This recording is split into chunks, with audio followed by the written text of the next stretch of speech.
जहाँ पे public gathering है वो ना हो, क्योंकि बिजनेस में लाया भी उन्होंने ही है। तो ओनर ऑफ द कंपनी का तो रहना है ही है, बाद में फिर सीईओ और सीएफओ बाद में आ जाते हैं, राइट।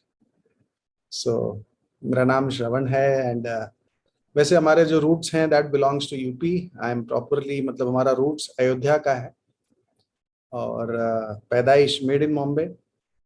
मेरे पापा 70 साल पहले मुंबई गए थे और वीटी स्टेशन पे कूली से शुरुआत की थी, और करीबन मेरे ख्याल से 6-7 महीने तक कूली थे। फिर थोड़ा सा एंटरप्रेन्योरशिप तो था ही उनके अंदर, लेकिन बहुत ज़्यादा सफल नहीं हो पाए। लेकिन जब वो रिटायर हुए तो टाटा में एक सिंपल से क्लार्क थे, और वहीं से हमारी सबकी शुरुआत होती है। और मैं अपने परिवार में आई एम सिंगल, इसलिए शायद, अगर पता नहीं राजस्थान में श्रवण कुमार की स्टोरी होती है कि नहीं, लेकिन हमारे महाराष्ट्र में है स्टोरी। तो इकलौता हूँ, भाई बहन कोई नहीं है। मेरे पहले थे 3 भाई 2 बहन, पर वो शायद उनका ज़्यादा समय इस दुनिया में नहीं था, तो वो उनको जाना हुआ। और छोटे ही उम्र में, ऐसा नहीं कि बड़े होके, वेरी स्मॉल स्मॉल। और so I was the last person. तो आप समझ लीजिए कि जब मेरे पापा 50 की उम्र के हुए तब तो मैं इस दुनिया में आया हूँ। तो काफ़ी ऐसा स्टोरी है। तो और शायद आप लोगों का जितना किचन या बाथरूम होता होगा, या उतना 8 बाय 10 के कमरे में हम मुंबई में 25 साल तक रहे हैं। सो जो गरीबी होती बहुत अच्छे से समझते हैं, और जिया भी है, और वो जरूरी भी था, ताकि जब ये बिजनेस की वजह से जब ऊपर आए तो अभी भी पैर कोशिश जमीन पे ही है। तो एक तो ये है। एंड पढ़ाई लिखाई की बात करें तो यहाँ से मैंने 2 बार इंजीनियरिंग किया, एक बार सिविल किया, फिर एक बार सॉफ्टवेयर किया। फिर इंडिया की तब टॉप मोस्ट इंस्टीट्यूट हुआ करती थी सिम्बायोसिस, वहाँ से एमबीए किया इंटरनेशनल फाइनेंस एंड मार्केटिंग में। और 2 जॉब स्विच ओवर करके तीसरी जॉब मुझे बहुत अच्छी लगी थी, that was London based company, जिसमें मैं पूरे Asia Pacific as an assistant general manager handle किया करता था।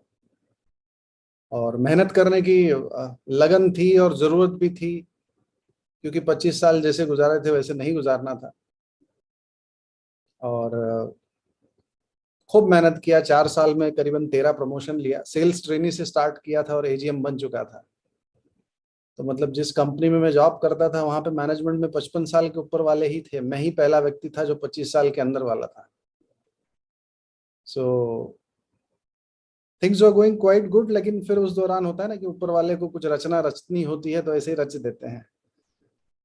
और आज के तारीख में तो फ्लाइट में ट्रैवल करना बहुत आसान बात है, 5 स्टार में रुकना कोई बहुत बड़ी बात नहीं। मैं बात कर रहा हूँ आपको 20-21 साल पहले की, जब फ्लाइट की टिकट्स 10-12 हज़ार की हुई करती थी, मैं तब की बात कर रहा हूँ। तब मैं समझ लीजिए महीने का 25 दिन ट्रैवल करता था, hotel to hotel and airport to airport, that was my life. और बहुत मजा भी आ रहा था। और ऐसा हालत हो गया कि 25 दिन मुंबई के बाहर, इंडिया के बाहर। तो एक दिन घर में एक ऐसा सिचुएशन हुआ कि पापा मम्मी रो पड़े कि कुछ तबीयत तबीयत खराब थी, और उस वक्त मैं नहीं था उनके पास। तो फिर जब लौट के आया तो वॉट एवर केयर आई, जो मुझे करना था वो मैंने किया। लेकिन तब बोलते बोलते बोल गए कि तेरा तो ऐसा जॉब लग गया कि अब तेरा नाम खूब हो रहा है, पैसा खूब हो रहा है, लेकिन कल को हमको कुछ हो जाए तो हमको कांधा देने के लिए भी तू नहीं रहेगा इस देश में। वो बात मुझे लग गई। और फिर मैं कुछ ढूंढना शुरू किया कि नहीं, कुछ तो ऐसा करना पड़ेगा कि अपनी मम्मी डैडी के पास रहते हुए करूं। और तब ढूंढते ढूंढते ढूंढते ढूंढते तब बहुत सारी चीजें दिखाई गई, नहीं समझ में आता था मेरे, क्योंकि प्रॉब्लम वही था जो आपने शायद अगर मेरा प्लान भी कभी सुना हो। ना तो पैसा था, क्योंकि हम उस माली हालत से आते हैं। ना तो कहते हैं ना कि समय था, क्योंकि आप लोग तो सुबह निकल के रात को आते, मैं तो 25 दिन आता ही नहीं था, घर ही नहीं आता था। तीसरा, 3 बार पोस्ट ग्रेजुएशन कर चुका था, अब चौथी बार करने का कोई इच्छा नहीं था कि अब पता लगा कोई नया स्टार्टअप शुरू करूं और फिर पढ़ने जाऊं, अब मेरी हिम्मत नहीं थी।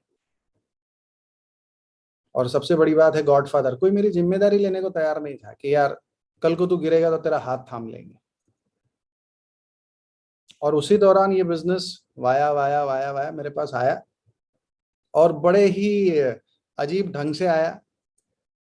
लेकिन वही होता है ना कि जिसको ऊपर वाले ने रचा है उसको, वो तो किसी भी ढंग से आएगा। आप खाली टच कर लो वो तो आ जाएगा। आप गलत ढंग से भी टच करोगे ना तो भी वो आ जाएगा, बस खाली टच कर लो। तो मेरे ससुर जी के थ्रू मुझे खबर आई कि वो कोई अमेरिकन कंपनी में कुछ तो कर रहे हैं। और उनका ऐसा मतलब, अ, मैं नहीं कहता हूँ कि मैं बुरा कह रहा हूँ, लेकिन उनका ट्रैक रिकॉर्ड ऐसा था कि उन्होंने कई सारे स्टार्टअप बिजनेसेस किए, सब बंद हो गए थे। तो मैं बोला अभी ये भी बंद ही होने वाला है। मतलब उन्होंने कुछ शुरू किया और उनका बंद होना, ये तय होता था। तो फिर वो स्टार्ट किए, वो 6 महीना पता नहीं क्या किए, फिर एक दिन अचानक से। अच्छा, मैं जब आता था, जब टूर वूर से आके, जब मैं एकदम 4-5 दिन के लिए जब इंडिया में बॉम्बे रुकता था, तो मेरी आदत थी कि मुझे, क्योंकि महाराष्ट्र से हूँ और मराठी बहुत अच्छे से जानता हूँ, तो मराठी में ना जो कॉमेडी नाटक वगैरह होते हैं ना, बड़े अच्छे होते हैं। तो मेरी इच्छा होती थी कि यार थोड़ा सा एंजॉय करो जाके। मैं मूवीज नहीं पसंद करता था, बट प्लेस वगैरह बहुत देखता था। तो इनको कहीं से पता चल गया मेरे ससुर जी को कि ये नाटक देखने बहुत जाता है, ड्रामा। तो मेरे को पता है क्या करके बुलाया गया था, बोला कि बहुत बढ़िया कॉमेडी नाटक हो रहा है। मुझे किसी ने नहीं बोला था ये एंटरप्रेन्योरशिप प्रोजेक्ट है, हम क्वालिफाई कर रहे हैं, कुछ नहीं बोले, एक नाटक है देखने जाना है। और मैं चल पड़ा। लेकिन बोले नहीं, ढंग से कपड़ा पहन के आना। मैं बोला नाटक में ढंग से कपड़ा पहन के आने से क्या संबंध है। तो मैं बोला चलो बुला रहे हैं तो जाते हैं। अब अंदर घुसा तो अच्छा, वहां जैसे ही घुसा वहीं से लोग सूट बूट में। मैं बोला यार ये कौन सा ड्रामा है कि सूट बूट में लोग बैठ के अटेंड करते हैं। अब अंदर गया तो फिर वहां पे जो होता है ना, जैसे भैया बता रहे थे, आर यू एक्साइटेड। मैं बोला ये आज तक तो किसी ड्रामा में नहीं हुआ, ये आर यू एक्साइटेड कहाँ से आ गया। अच्छा, फिर मैं एक्सपेक्ट कर रहा था कि टिपिकल रीजनल नाटक होते हैं मराठी के, तो उस तरह के ड्रेस कोड भी होता है उनका, ये वो।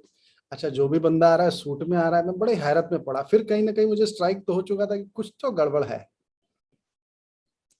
और जब बैठ के देखने लगा तब समझ में आया कि ये तो कोई बिजनेस मीटिंग है, नाटक वाटक कुछ होने वाला यहाँ है नहीं। आया तो बड़ा तेज गुस्सा। लेकिन मेरे ससुर जी उतने ही स्मार्ट थे कि उन्होंने टिकट का पैसा भी उन्होंने ही भरा था, और मेरे बगल में भी नहीं बैठे, वो पता नहीं कहाँ जाके बैठे थे कि मैं उनको, मतलब उनसे झगड़ा भी कर पाऊं वो भी नहीं था, वो कहीं दूर जाके बैठे थे। लेकिन इतना है कि जब वो स्पीकर आके जब उसने अपना बैकग्राउंड बताया, वो अमेरिका से थे, अपने इंडियन ही थे, और इंजीनियर थे, और जिस हिसाब से उनकी उपलब्धियां थी और जो हिसाब से वो बातें कर रहे थे, तो मैं थोड़ा सा ना, मैं बोला कि चलो कुछ गलत तो नहीं लग रहा है, बैठ के अब आया ही हूँ। अब इस समय कहीं जाके कहाँ नाटक अटेंड करूंगा, चलो आज यही अटेंड कर लेते, बाद में घर पे जाके महाभारत किया जाएगा कि क्यों मुझे बेवकूफ बनाया गया। और जाके अटेंड, जब पूरा अटेंड किया तब पता चला कि ये एम्वे की बिजनेस मीटिंग है। और मैं पहले सेमिनार अटेंड किया, बाद में प्लान देखा। जब मैं सेमिनार अटेंड किया तो मुझे अच्छा लगा क्योंकि लोग अच्छे लगे। और फिर मैंने मेरे मतलब, तब तो वो स्पॉन्सर नहीं थे, और मैंने उनको बोला कि क्या है ये बिजनेस। तब फिर उन्होंने मेरे अपलाइन को बुलाया, जो आप जानते होंगे, फाउंडर एमरल्ड है श्याम सुंदर सिंह। वो मेरे घर पे आए और जमीन पे बैठ के उन्होंने पेपर पे ये बिजनेस मुझे दिखाया था। और जब पेपर पे ये बिजनेस मुझे दिखाया गया तब मेरे दिमाग में एक ही चीज चल रहा था कि यार बिजनेस तो ठीक है, ये मेन मेरा क्या, मेरे को सबसे ज्यादा खुशी की बात ये थी कि मेरे चारों सवालों का जवाब मिल चुका था। पहला सवाल का जवाब था कि इसमें पैसा नहीं लगाना था, मतलब तब 4,400 लगाना पड़ता था, लेकिन ये पता चला कि 90 डेज की मनी बैक गारंटी है। तो मैं रिलैक्स था कि मेरा पैसा कहीं गया नहीं है। दूसरा, पता चला कि मैं कितना भी बिजी हूं तो भी कर सकता हूँ, इसकी व्यवस्थाएं हैं, क्योंकि यहाँ पे मैं अकेला नहीं हूँ, मेरी टीम है साथ में। तीसरा, पता चला कि अलग से जाके कोई कोर्स ग्रेजुएशन नहीं करना है, कोई ना कोई सिखा देगा। और चौथा, मुझे पता चला कि यहाँ पे अगर आप करेंगे तो कोई आपका हाथ थामने के लिए भी आपकी अप्लायंस होती है। तो इतना मेरे लिए काफी था, मैंने बोला चलो शुरू करते हैं। और इस तरह से मेरा बिजनेस में आना हुआ। मतलब मुझे ड्रामा बोल के बुलाया गया, और मैं पहले सेमिनार अटेंड किया, बाद में प्लान अटेंड किया, मतलब सब उल्टा सीधा हुआ है मेरे साथ, कोई भी चीज सीधा नहीं हुआ है। लेकिन वो ये होता है ना कि टच कर लिया ना, आ गया। तो कहीं ना एक मैसेज है कि आपके लिस्ट में भी ना काफी ऐसे लोग हैं, वो आपको नहीं पता कि वो कैसे आएंगे, लेकिन एक बार टच तो कर लो। क्योंकि जिसको आना होगा ना, ऊपर वाले ने जिसको आपके डेस्टिनी में लिखा है, वो तो कैसे भी आ जाएगा, बस खाली चक्कर है कि टच तो कर लो। थाली आके सामने पड़ी है, हाथ हाथ बढ़ा तो लो। अपने आप थोड़ी ना मुंह में जाएगा। तो एक तो ये होता है। दूसरा, मेरे स्टोरी में एक मैसेज ये आता है कि ये बिजनेस जब आगे चल पड़ा, कुछ वक्त बीता, फिर अचानक से एक दिन क्या होता है कि मेरे ससुर जी, फिर उनके ऊपर मेरे साले साहब, फिर उनके ऊपर चाचा जी के लड़के, मतलब पूरी फैमिली ही थी जिनके नीचे मैं था। पता नहीं किसने उनको क्या डंक मार दिया। और एक दिन वही लोग आके बोलते हैं कि अरे यार, हम लोग ने गलत डिसीजन ले लिया, छोड़ देते हैं। मैं मन में सोचा कि आज तक तो सीडी में बताया गया कि तुमको बाहर वाले आके डंक मारेंगे, घर वाले आके डंक मारेंगे, लेकिन आज तक किसी ने सीडी में ये नहीं बताया कि जिसने तुमको लाया है वही डंक मारेगा। मैं बोला अब क्या करूं। लेकिन तब तक 3-4 महीने बीत चुके थे, और मेरी आदत ये है कि मैं कोई भी चीज करता नहीं हूँ, जब करता हूँ तब छोड़ता नहीं हूँ, क्योंकि वो वजह ये है कि मैं अच्छा रिसर्च कर चुका था एम्बे के बारे में थोड़ा सा। मैं इंटरनेशनल ट्रैवल तब भी बहुत किया करता था, तो मैं एम्बे कंपनी को मतलब जान चुका था। This is not a small company, it has a big. उस समय एम्बे का टर्नओवर वाज ऑलमोस्ट 4.4 बिलियन। मैं 20 साल पहले की बात बता रहा हूँ। तो अब जब इन लोगों ने बोला कि हम लोगों ने गलत डिसीजन लिया, छोड़ दो, तो मैं बोला अब आप जाओ, मैं नहीं जाऊंगा। और आपको बताते हुए मुझे बड़ा कष्ट होता है, लेकिन सच तो वही है कि आज मेरे जितने भी परिवार के 4-5 लोग मेरे ऊपर थे, जिन्होंने मुझे लाया था, आज कोई भी बिजनेस में नहीं है। और मेरे नीचे हजारों हजार लोग हैं बिजनेस में, कई करोड़ों का बिजनेस है, और वो लोग इस चीज से महरूम हो गए। अब जाके वो सबको बोलते भी हैं कि अरे ये तो मेरे नीचे था, इसका करोड़ों का बिजनेस है। मैं बोला मार, एक वर्ड नहीं तो मार डाला था। अगर मेरे नीचे है होता ना तो बड़ा मजा आ जाता, लेकिन था नहीं तो मार डाला सबको। तो मैं आपके लिए दूसरा मैसेज ये है कि जब आपने बिजनेस को स्टार्ट किया है, तो स्टार्टिंग का मैं कहता हूँ ना, 10-15 दिन आप चाहे बिजनेस ना भी बिल्ड करो ना, लेकिन बिजनेस से जुड़ी हुई सारी जानकारी, product related, product quality related, company related, company का track record related, team related, अपराइन रिलेटेड, सब ले लो। जितने भी डाउट्स हैं क्लियर कर लो, क्योंकि पता नहीं ये फुग्गा फोड़ने वाले लोग कहाँ से आ जाते हैं। अब फुग्गा फोड़ने के लिए हथौड़ी तो नहीं लगता है, पिन से ही काम हो जाता है। पिन कहाँ से घुसाते हैं ये नहीं पता चलता है, बस कहाँ से और कौन घुसाएगा। तो अगर आज मुझे कोई नया व्यक्ति सुन रहा है, तो मैं आपको एक चीज बता दूं, you will be tested for your success. और मेरे साथ वो बहुत कठिन समय था कि जिसने लाया वही कह रहा है कि निकल जाओ। अच्छा, वो कोई और नहीं, घर का ही व्यक्ति है। अच्छा, मुझे लाने में भी सारा जो वो कहते हैं ना कि श्रेय मेरी वाइफ को जाता है, क्योंकि वही जाके पूरा सीबीआई की तरह, जासूस की तरह सब बताते थे, इस समय ये घर पे बैठे हैं, आप लोग आ जाओ, आज ये ड्रामा में जाने वाले, इनको यहाँ पकड़ लो। मतलब सारा खेल मेरे पीछे चल रहा था। वो तो बाद में सब खुला, लेकिन आई मुझे अच्छा लगा, चलो it was for a good cause. अगर वो खेल नहीं रचा गया होता तो शायद मैं आता भी नहीं। So this is how I came in the business. और मुझे करीबन 3 साल लगे थे सिल्वर जाने में। और सिल्वर जाने के बाद, और वो सिल्वर भी मैं इस तरह से गया क्योंकि प्रॉब्लम ये था कि मेरी सारी अप्लायंस गायब बिजनेस में, तो मैं बात किससे करूं। और ऊपर से थोड़ा सा कम उम्र में ज्यादा पढ़ लिख लिया, ज्यादा बड़ा पोस्ट वोस्ट दिख लिया, तो किसी का सुनना नहीं चाहता था, अपनी बहुत चलाता था। मुझे ऐसा लगता था कि जब मैं, अब आज के तारीख में तो एमबीए को हार्डली 10,000 भी नहीं मिलता है, लेकिन जिस समय मैंने एमबीए किया था तो उस समय वो किंग हुआ करते थे वर्ल्ड के। अब तो एमबीए का कोई वैल्यू ही नहीं रहा। तो मुझे ऐसा लगता था कि मैं एमबीए इंडिया की टॉप इंस्टीट्यूट का बंदा, इतना बड़ा एजीएम, कोई मुझे सिखाएगा मार्केटिंग क्या होता है, कोई मुझे सिखाएगा सिस्टम क्या होता है। मैं सुनता ही नहीं था। तो सिल्वर गया, धड़ाम से गिर गया। तो प्लैटिनम जाने में मुझे करीबन फिर से 2 साल लगे। लेकिन अच्छा है कि मैंने छोड़ा नहीं। प्लैटिनम जाते वक्त भी कुछ चीजें मेरे साथ गलत थी, क्योंकि ये बिजनेस में मैं एक चीज समझ में आ गया मुझे, कि जब हम बोलते हैं कि this business is all about a network marketing, तो ये वर्ड को तोड़ के समझना चाहिए पहले। Net plus work plus marketing. हम खाली मुंह से बोलते हैं, उसको समझ नहीं पाए कभी। और मैं भी वही करता था, मुंह से बोलता था, समझ पाया ही नहीं। क्योंकि ये ये सेमिनार है और मैं चाहता हूं कि आप मेरे सक्सेस से नहीं, मेरे गलतियों से ज्यादा सीखो। नेट का मतलब क्या होता है? एक लाइन बनाओ तो भी नेट नहीं होता है, और ऐसे लाइन बनाओ तो भी नेट नेट नहीं होता। नेट तो ऐसे ऐसे होता है ना, जब इसका मतलब आपके पास विड्थ भी हो और आपके पास डेप्थ भी हो, तब आप कह सकते हो कि आपका नेट है। मैं प्लैटिनम चला गया 2 लेग से, और दूसरी लेग एकदम कच्ची, फिर गिरा धड़ाम से। तो आज आपको इस सेशन में मेरी गलतियों से आपको बहुत कुछ सीखने मिलेगा। और तो पहली गलती मेरी यही थी कि मैंने नेटवर्क मार्केटिंग बिजनेस में था, सबको बोलता था कि we are into network marketing, लेकिन मैं खुद ही समझ नहीं पाया था कि नेटवर्क मार्केटिंग होता क्या है। तो करीबन आप समझ लीजिए कई साल तक 2 लेक्चर रहने के बाद फिर एक ऐसा वक्त आया कि समझ में आया कि स्ट्रक्चर डालना चाहिए। और बहुत बुरी तरह से समझ में आया। एक व्यक्ति, मतलब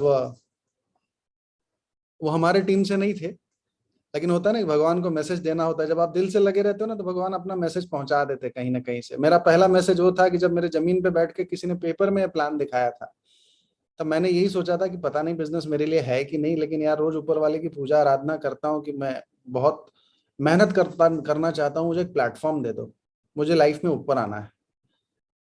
अब आज ये पेपर में कोई दिखा रहा है, क्या पता इसी में मेरा दुनिया, मेरी सफलता इसी में छुपी हुई हो। और मैंने बस उसी लिए उस चीज को गंभीरता से ले लिया कि यार पेपर वाली बात में कोई जादू ना निकल आया, और मेरे को तो उसी पेपर से जादू निकल आया।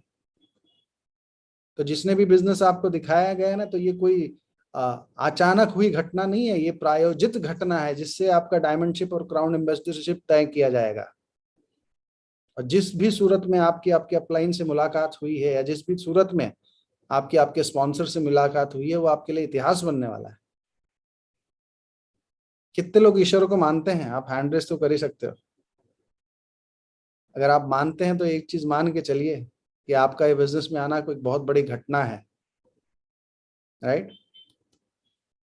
वैसे एक चीज मैं और करना चाहूंगा, अगर भैया की इजाजत हो तो, क्योंकि नया साल हो रहा है और रिजोल्यूशन बोलते हैं ना, संकल्प। और उन्होंने मेरा आप लोगों से परिचय भी कराया कि मैं थोड़ा सा टेक्नोलॉजी पसंद आदमी हूँ। तो सबसे पहला काम ना, तो इस समय तो 1 2 3 4 5 6 7, इस समय मैं सिर्फ 7 लोगों से बात कर रहा हूँ और 100 लोग अटेंड कर रहे हैं। ये क्या चक्कर है?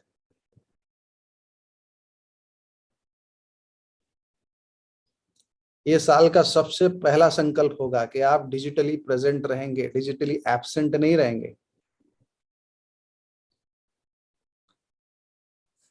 अब बताओ, अब आप मुझे बताइए, अगर मैं ऐसे बात करूं तो कैसे लगेगा आपको? अब ढूंढ के दिखाओ मैं किधर हूं। हैं? आप मुझे सुनना चाहते हैं ना? मुझे देखना भी चाहते हैं, मेरे एक्सप्रेशंस को भी चाहते हैं। अब मेरी आवाज ही सुन लो खाली, चलेगा? तो ये देखिए, मैं आ गया आपके सामने। पहला संकल्प। सब लोग वीडियो ऑन करिए, तब आगे की स्टोरी बढ़ेगी। और मैं ये नहीं कह रहा हूँ कि आप अच्छे बैकग्राउंड में हो कि नहीं, आज जिस भी बैकग्राउंड में, चलो ऑन कर दो, अगली बार से हम लोग इंप्रूव करेंगे, लेकिन आज जैसे भी हो ऑन करो। कोई दिक्कत नहीं, मैं समझ सकता हूँ, क्योंकि शायद आप लोग मेंटली प्रिपेयर्ड नहीं थे। कोई बात नहीं, जिस भी हालात में हो कोई बात नहीं। देखिए अब कितना अच्छा लग रहा है। अब मुझे ऐसा लग रहा है कि मैं 100 में से करीबन 32 लोगों से बात कर रहा हूँ।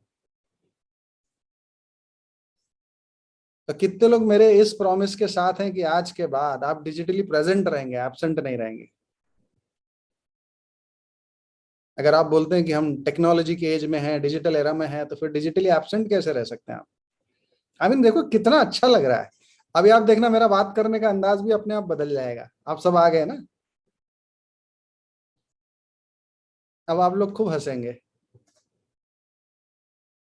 तो पहला पहला संकल्प आज के बाद, डिजिटली प्रेजेंट रहेंगे, डिजिटली एब्सेंट नहीं रहेंगे। ठीक। भैया माफ कीजिएगा, मैं थोड़ा सा कुछ कानून लगा दिया।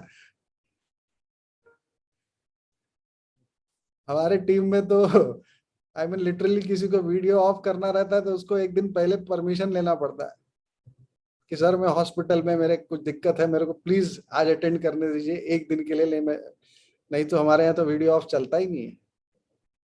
आई mean it is as good as you are not there.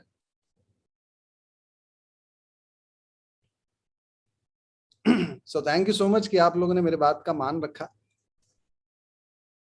और ईश्वर चाहेंगे कि आप लोगों ने जो मान रखा तो उसके बदले आज आपको बहुत कुछ मिल भी जाएगा, ये वो जाने जो मेरे से बुलवाना चाहे, राइट। सो पहला चीज तो ये बिजनेस में जो मैंने देखा कि आपका पर्सनल लाइफ में, आपके पर्सनल बिजनेस में, पर्सनल जॉब में आपका डेफिनेटली बहुत अच्छी क्रेडिबिलिटी होगी, और हम उसका सम्मान करते हैं और सलाम भी करते हैं। डेफिनेटली आपने जो कुछ भी अचीव किया है तो आपने उसके लिए हार्ड वर्क किया है और आपने अचीव किया, एंड वी अप्रिशिएट दैट। लेकिन जब आप इस दुनिया में आओ ना तो प्लीज उसको मिक्स मत करना, नहीं तो मेरे जैसे आपके 6 साल बिगड़ेंगे। कितने लोगों के पास है 6 साल बिगाड़ने के लिए? आज की तारीख में जब से एमबी 2.0 आया है, लोग तो 4 साल में डायमंड जा रहे हैं। तुम्हारे पास 6 साल है क्या बिगाड़ने के लिए? 4 साल में तो आप 1 करोड़ बना लोगे। तो पहला चीज, डोंट क्लैश। सबको कंपार्टमेंट में रखो। फैमिली का टाइम फैमिली का ही टाइम होना चाहिए, प्राइमरी ऑक्यूपेशन का टाइम प्राइमरी ऑक्यूपेशन का ही टाइम होना चाहिए, और ये बिजनेस का टाइम यही बिजनेस का टाइम होना चाहिए, मिक्स नहीं होगा, राइट। तो एक चीज ये। दूसरी बात, ये बिजनेस में मैंने एक चीज देखा है कि मैंने गलतियां बहुत की, लेकिन स्टार्टिंग में ना मैं गलतियां दोहराता बहुत था। लेकिन कहीं ना कहीं मैंने देखा कि जब मैंने गलतियां दोहराना बंद कर दिया ना तो मेरे लाइफ में ग्रोथ आ गई। इसका मतलब यह है कि गलतियां करो लेकिन रिपीट मत करो, और बिना गलती किए सीख भी नहीं पाओगे। अगर आप बोलते हो कि मुझे फर्स्ट टाइम किसी को कॉल करना है, इनवाइट करना है, तो गलती तो करना पड़ेगा। लेकिन वो क्या होता है ना, वो जब आप किसी, मैंने क्या किया, मैंने तो अपनी पूरी लिस्ट ही बर्बाद कर दी 1 महीने में। मैंने, मेरे पास तो कोई बचा ही नहीं था, सबको खुल्लम खुल्ला बता दिया। तब तो ईमेल सिस्टम हुआ करता था, या फिर घर में एक छोटा सा प्रोग्राम था हमारा। आप लोगों को पता नहीं, आप लोग क्या, राजस्थान में भी होता होगा, जनेऊ धारण करने का कार्यक्रम होता है ना, तो हमारे घर में किसी का था, वहीं जाके करीबन सब लोग बैठे थे, हमारे पूरे परिवार के और मित्रगण, उसी में जाके मैंने अपना आत्महत्या कर लिया था, सबको बता दिया कि हम एमवे कर रहे हैं।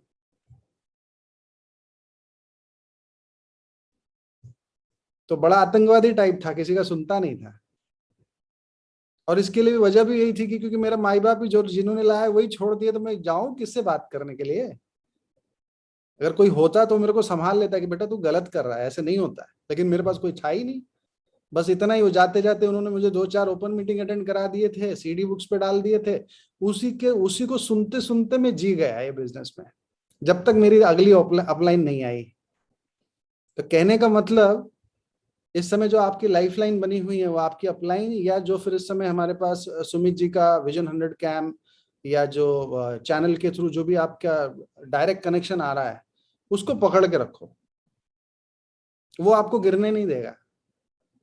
मेरी तो अपलाइन नहीं थी, मैंने तो खाली वो एक धार पकड़ के रखी थी और मुझे गिरने नहीं दिया। तो आपके पास तो बाकायदा विवेक एंड अमृता जी हैं, पूरी साकेत एंड पीयूष हैं, इतने बढ़िया लोग हैं यहाँ पर, और सबसे पहले हम हमारे सुमित एंड तानिया जी हैं। तो कोई चांस ही नहीं कि आप कभी हारो इस बिजनेस में। तो ये सारी चीजों को आपको समझना होगा। फिर बाद में जॉब करते वक्त भी बहुत सारी दिक्कतें आई, क्योंकि मेरे बॉस को कहीं ना कहीं लग गया कि ये बंदा एमवे कर रहा है, तो फिर मुझे अपने वाइफ के नाम पे करना पड़ा। मतलब बिजनेस नाम पे नहीं किया, लेकिन मुंह से उनके नाम पे। मतलब मैं बॉस को ये बोलता था, मैं तो बिल्कुल करता ही नहीं, वो तो मेरी वाइफ करती है, मेरे को तो एमवे पसंद ही नहीं है। मैं एकदम उल्टा गियर में जा रहा था अपने जॉब में, पता नहीं क्या करते रहती है, ये है वो है, बिल्कुल पसंद नहीं। मतलब इतना मैं एमवे की बुराई करता था मेरे बॉस के सामने, तो मेरा बॉस बड़ा मेरे से खुश रहता था, ये नहीं करेगा। और जबकि मेरी वाइफ नहीं, मैं ही कर क्या करें, इसी को बोलते हैं मैनेजमेंट। भाई आपको सफलता करने, बॉस तो छोड़ेगा नहीं आपको, तो कुछ तो जुगाड़ करना है ना। हमारे ग्रुप में डॉक्टर्स थे तो उन्होंने कुछ उल्टियां की गोलियां भी बता दी थी, तो जब कभी कोई सेमिनार अटेंड करना था तो 1 घंटा पहले हमने कभी कभार वो भी खा लिया था। तबीयत खराब, घर पे जाओ सीधा वहां से सेमिनार में जाओ। I did what ever it takes boss, क्या करें।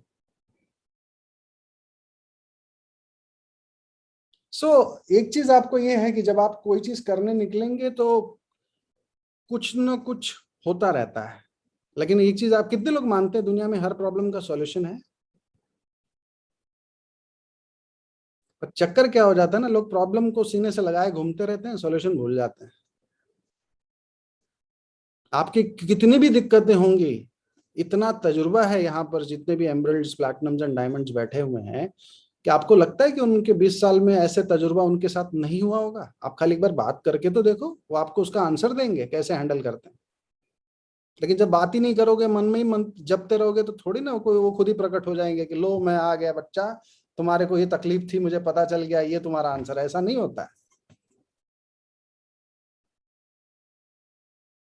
And then we went platinum. लेकिन उसके बाद जब मेरा स्ट्रक्चर बहुत खराब था, तो फिर एक कोई ऐसे हेल्पलाइन लीडर मिल गए जो मतलब मेरे ही बैच के थे, एमबीए के, और बहुत तेजी से उन्होंने बिजनेस को बिल्ड किया था। मतलब वो भी गांव से आते थे, महाराष्ट्रियन थे, और सफायर चले गए। और उस समय उन्होंने लैंसर गाड़ी खरीदी थी, और वो लैंसर लेके मुंबई आए थे। और जब हम लोग एम्बे का जो, पहले एम्बे होटलों में जब नए प्रोडक्ट्स लॉन्च करती थी ना, तो प्रोग्राम वगैरह किया करती थी। तो ऐसे ही प्रोग्राम में जब हम लोग ने एक दूसरे को देखा, अरे तुम यहाँ क्या, तुम यहाँ क्या, ऐसा वाला होता ना, अरे मैं भी एम्बे में, अरे मैं भी एम्बे में। और फिर हमारी मतलब, क्योंकि हम लोग ऑलरेडी पहले से तो क्लासमेट थे ही, तो फिर ऐसे ही हमारी जैसे चाय पे कुछ बातचीत हुई, और वहीं पर वो आदमी ने मेरे को झकझोर दिया। झकझोर का मतलब, बोलते हैं ना लाइफ में कभी तो भी किसी ना किसी वजह से आपको चैलेंज किया जाएगा। मेरे को 2 बार चैलेंज किया गया, और दोनों बार भगवान ने मुझे सफल कर दिया। पहला चैलेंज तो उस व्यक्ति ने किया कि जब उसको पता चला कि मैं प्लैटिनम 2 लेग पे हूं, तो उसने बोला यार तुम्हारी पढ़ाई लिखाई को धिक्कार है, छोड़ दे एम्बे, तेरे बस का नहीं है। बहुत तेजी से गुस्सा आया बॉस, बहुत तेजी से गुस्सा आया। बोले तू इतने साल से तेरे पास 2 ही लेग है?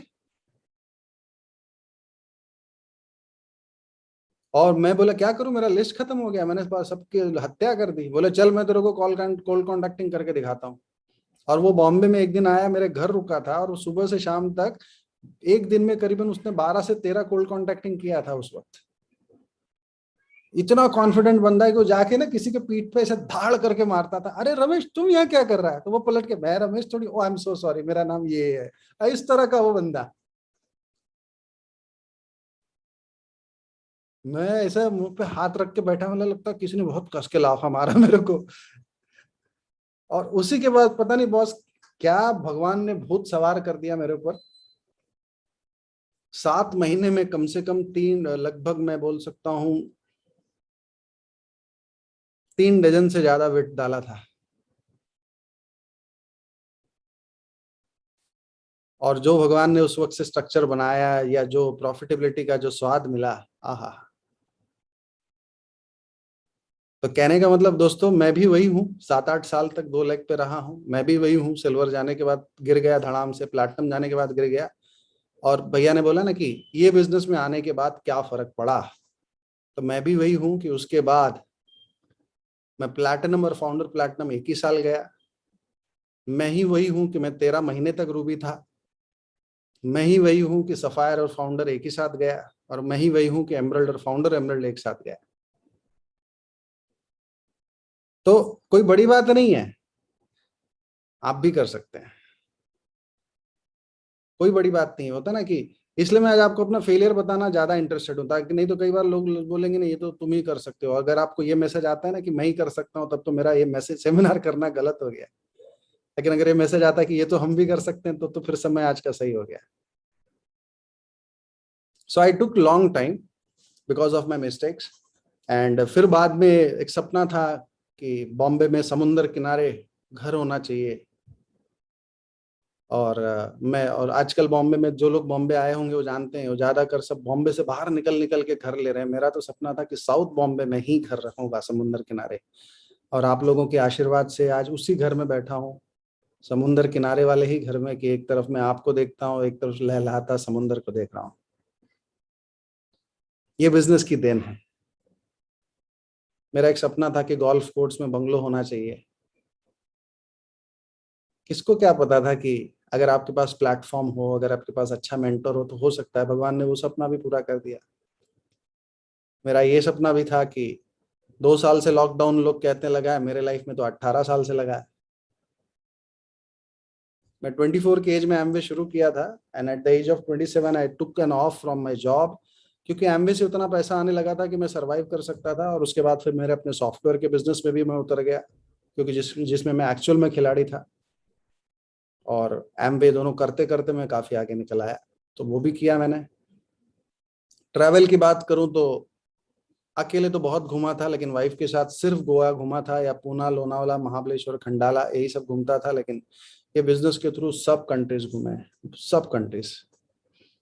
बिजनेस के थ्रू कई कंट्रीज घूमने, और बिजनेस के पैसे से पर्सनली भी कई कंट्रीज घूमे।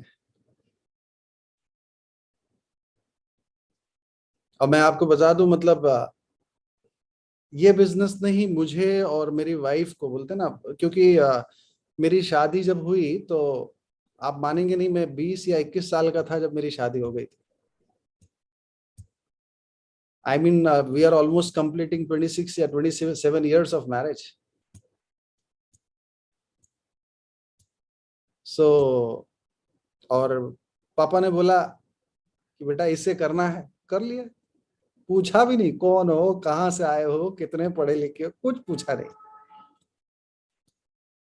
और बाद में पता चला कि ये तो हिंदी मीडियम से हैं और ज्यादा पढ़ी लिखी नहीं है। और फिर आई मीन थैंक गॉड ये बिजनेस था कि मेरा चश्मा सीधा हो गया, नहीं तो देखने का नजरिया ही गलत हो गया था। अरे बाप रे, मैंने क्या कर लिया। लेकिन बिकॉज ऑफ दिस बिजनेस आप समझ में आया कि मैं जितना ही, बोलते ना कि फास्ट फॉरवर्ड हूँ, ये हूँ, वो उतने ही स्टेबल है और उतने ही धैर्यता से हर चीजों को देख रही है, समझ रही है। इनफैक्ट कई बार होता है ना कि बड़ी बड़ी चीजों में छोटी छोटी चीजों को मैं मिस कर जाता हूँ, जो पूनम पकड़ लेती है। और वही मेरी स्ट्रेंथ बन गई इस बिजनेस की। तो ये बिजनेस में ना, चीजें तो वही थी, लेकिन देखने का नजरिया ऐसा बदल दिया कि हर चीज अच्छा लगने लगा। दूसरा, किसी ने, एक तो किसी ने मुझे स्ट्रक्चर के लिए चैलेंज किया था, दूसरा किसी ने मुझे मेरे वजन के लिए चैलेंज किया था। मैं 120 किलो का हुआ करता था। और तब पॉजिटिव प्रोडक्ट लॉन्च हुआ था। और कुछ लोग शायद जानते होंगे कि मैंने काफी पहले हेल्थ प्लान करना शुरू कर दिया था। वो सीडी काफी बाहर वायरल भी हुई थी। तब तो सीडी वायरल होता था, यूट्यूब तो होता नहीं था। और किसी के पास गया हेल्थ प्लान दिखाने के लिए, और उसने तो सीधा मुंह पे ही दे मारा। बोला इतना बढ़िया तुम्हारे प्रोडक्ट है, तुम पे नहीं काम करते हैं क्या? अरे बाप रे, ऐसा इंसल्ट हुआ मेरा, आ हा। 7 महीने में 28 किलो फिर उतार दिया। और तब से आज तक मेंटेन ही कर रहे हैं। So I just want to tell you कि टिके रहोगे ना, तो भगवान किसी न किसी रूप से ना आपको छेड़ेंगे, ताकि आप खुल के बाहर आओ, राइट। और जब I mean I was just finding कि देखो, I whether I really do have my picture और नो। हाँ, so okay, no problem, will see it later on. काफी लोग जानना चाहते हैं कि मैं 120 किलो का कैसे दिखता था। हाँ, ये देखिए,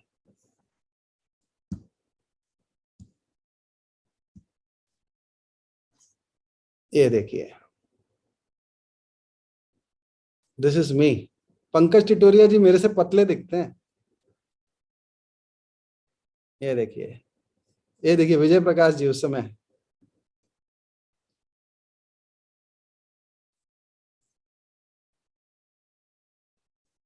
देखें, ये मैं तब था और ये अब हूं।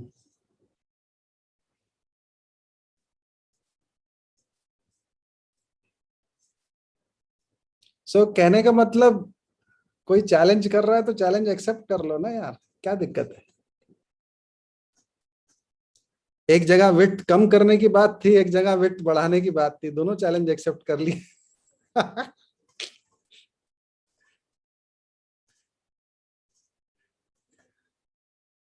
और विड्थ डालना जो है ना वो मोमेंटम में ही डालना जाता है, एक एक करके डालोगे तो बड़ी कष्ट होती है। मैंने जिंदगी में दोनों बार ये गलतियां की हैं, बायोलॉजिकली भी किया और टेक्निकली भी किया है। बायोलॉजिकली इसलिए कि मेरा जो बड़ा बेटा है वो 21 साल का है और जो मेरा छोटा बेटा है वो 6 साल का है। कितने साल का गैप हुआ? 15 साल का गैप हो गया। अब चक्कर क्या हो जाता है, बड़ा वाला तो कॉलेज निकल लिया, ग्रेजुएशन कंप्लीट हो रहा है उसका, हो भी गया। अब छोटे वाले को फिर से केजी, जूनियर केजी, फर्स्ट सब कराना पड़ रहा है। लेकिन किसी किसी घर में देखो, बड़ा 9 साल का है, दूसरा 7 साल का है, धाड़ मतलब उसी झोंक में सबको निकाल दिए। समझ में आ रहा है आपको? लेकिन हमने तो दोनों जगह वही गलती की। प्लैटिनम भी 2 लाख पे गए और उसके बाद फिर से नए लोगों को स्पॉन्सर करना, फिर से करना, तो आई मीन वो डबल मेहनत है। कोई गलत नहीं है, नोट तो आता है लेकिन डबल मेहनत है। लेकिन जब आप आए हो और एक ही झोंक में स्पॉन्सर करके खत्म करो ना, 8-9 लाख एक बार डालो एंड डन। नहीं तो फिर वही हो जाएगा कि बड़ा लगा लड़का ग्रेजुएट करेगा, छोटा वाला आपका सीनियर केजी में जाएगा, अब फिर चलो उसका टिफिन लेके दौड़ो। तो मैं तो अपने ऊपर ही हंसता हूं कि मैंने दोनों जगह ये गलती की है। लेकिन ये गलती करने के बाद भी आप सफल हो सकते हैं। मैसेज ये है, so don't worry. So I mean life is awesome. और मेरे ख्याल से मेरा आधे घंटे का समय खत्म हो रहा है और बताने के लिए तो बहुत कुछ है। बट लाइफ में सक्सेस, मैंने बोलता ना, बेस्ट रिवेंज है। Success is the best revenge. मेरा बॉस एमवे को बहुत गालियां दिया करता था और मुझे याद है कि जब हम लोगों का सेकंड वर्ल्ड ट्रिप लगा था, तब वो भी वहीं पर एयरपोर्ट पे जा रहा था किसी कंपनी के मीटिंग के लिए और मिल गया वो। और मुझे याद है हमारे अपलाइन, हमारे एक क्रॉस लाइन है बट बहुत अच्छे दोस्त हैं, सत्येंद्र दवे, वो भी एमरल्ड है। और हम लोग दोनों साथ ही में जा रहे थे और इमिडिएटली उसने मुझे जोर से चिल्लाया एयरपोर्ट पे, हाय श्रवण। उसको क्या लगा कि मैं उसकी कंपनी छोड़ के एमवे का नाम लेके किसी कॉम्पिटिटर कंपनी में चला गया हूँ। उसको नहीं लगा कि मैं एक्चुअल में एमवे में सफल हो गया हूँ, इसलिए अब मैं जॉब नहीं करता हूँ, लेकिन उसको लगा मैं झूठ बोल रहा हूँ। तो वो आके उसने एयरपोर्ट में, अरे कैसा चल रहा है तेरा एमवे फैमवे, ऐसा बोलता है मुझे। और वो सीन मुझे आज तक याद है। इमीडिएटली ना मैंने वो एमवे का फ्लाइट का टिकट, होटल का बुकिंग सब बन फाइल में ही था ना, निकाल के दिखाया। 1 मिनट रुका और उसके बाद ऐसा जोर से वो भगा है। और वो जो भागते हुए उसको जाते हुए देखा ना, उसके दिल में, मुझे अपने दिल में इतनी ठंडक मिली, आहा। मतलब प्लैटिनम फाउंडर प्लैटिनम में उतना मजा नहीं आया जितना उसको भागते हुए देखा। क्योंकि उसने एमवे फैमवे बोल दिया तो उसको यकीन नहीं था कि एमवे फैमवे में कितना दम है। और उसी बॉस ने 15 साल बाद फिर फोन किया, अरे तू अभी भी एमवे में है क्या? मैं बोला क्यों, क्या हो गया? बोलता है कि मैं यहाँ पे, एक रिलायंस हॉस्पिटल है, डॉक्टर सिढ़वा बहुत ही माने जाने ऑर्थोपेडिक सर्जन है। मैं बोला मैं अपने जॉइंट्स को दिखाने ले गया था और उसने बोला कि अभी ऑपरेशन करने की जरूरत नहीं है, और मैं 3 महीने से उसके, वो मुझे ना एमवे का कोई सप्लीमेंट देता है एमआरपी में, तो कुछ डिस्काउंट दे सकता है तो मैं तेरे से ले लूं। और तब से वो लगातार मेरा ग्लूकोसामाइन का कस्टमर बना हुआ है। 15 साल बाद भी आया वो।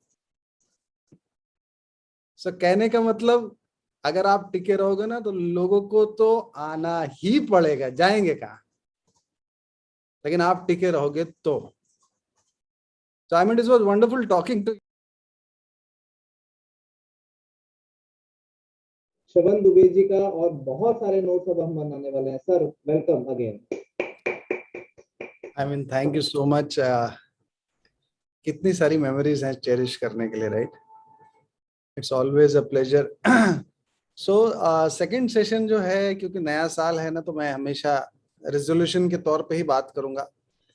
पहला तो आप अपने लिए तालियां बजा लीजिए कि आप लोगों ने तो पहला रेजोल्यूशन फॉलो करना शुरू भी कर दिया कि सबका वीडियो ऑन हो गया।